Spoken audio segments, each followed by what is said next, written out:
I recognize myself for 5 minutes. The Data Privacy Act of 2023 will put Americans back in control of their financial data. It will ensure consumers know their information, where their information is going, and who is using it. This bill rebalances regulation for the financial sector, which is already highly regulated when it comes to consumer data.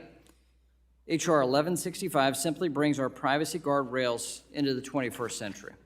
Advances in technology have revolutionized our financial system.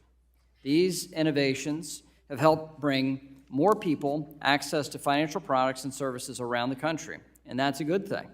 However, it also means the amount of personal financial information collected on Americans is at an all-time high. We know this data can help inform the development of new products or ensure an entity can better serve its customers. But it's critical that this personal financial data is appropriately protected. As with most issues in the financial system, we need to balance fostering innovation with protecting consumers. This bill makes a number of modifications to the protections that Congress passed back in 1999 in the original Title V of what became known as the Gramm-Leach-Bliley Act, or GLBA.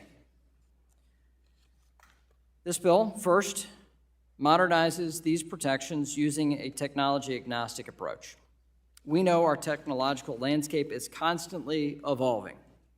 Just look back to the original House report from H.R. 10. The issues were similar, but different technology was used in a dramatically different form. The enhanced consumer protections in the Data Privacy Act will apply seamlessly to future innovations. In other words, we won't be back here in 5 years updating this proposal to reflect the latest and greatest technology.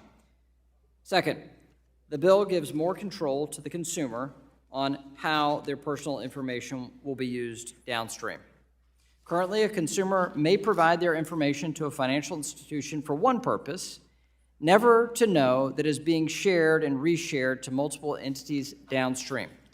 Under this bill, consumers now have the right to terminate collection of their data or request that it be deleted at any time. Third, the Data Privacy Act will protect against the misuse or overuse of a consumer's non-public personal information.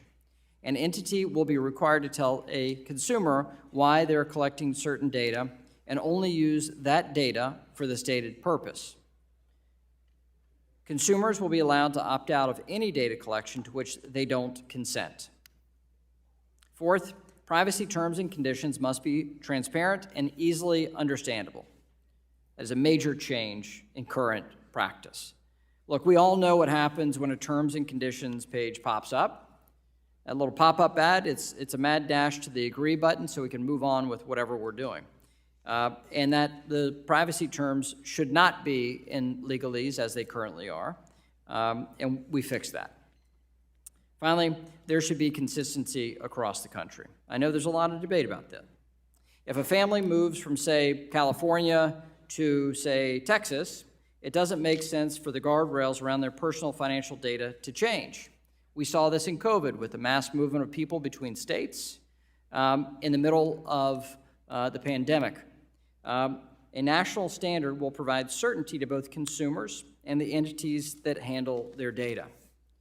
I'll conclude with this. The Data Privacy Act is the culmination of more than 3 years of work by committee Republicans. We started with a working group, took input from members and groups across the ideological spectrum, released principles, evaluated state and European standards, and then issued a discussion draft last year, almost 1 year ago. We made real changes to address the growing concerns Americans have had with their data being used without their consent. My point is this. We can craft thoughtful, tailored legislation that benefits Americans in every single one of our districts, and I think that's what this bill does. We don't need to enlarge the size of government to accomplishment. We just need to refine how we're doing it and making sure that it adheres with what the American people desire today. I believe this bill is a good example of what this committee can accomplish. I urge my colleagues on both sides of the aisle to support this legislation, and I yield back.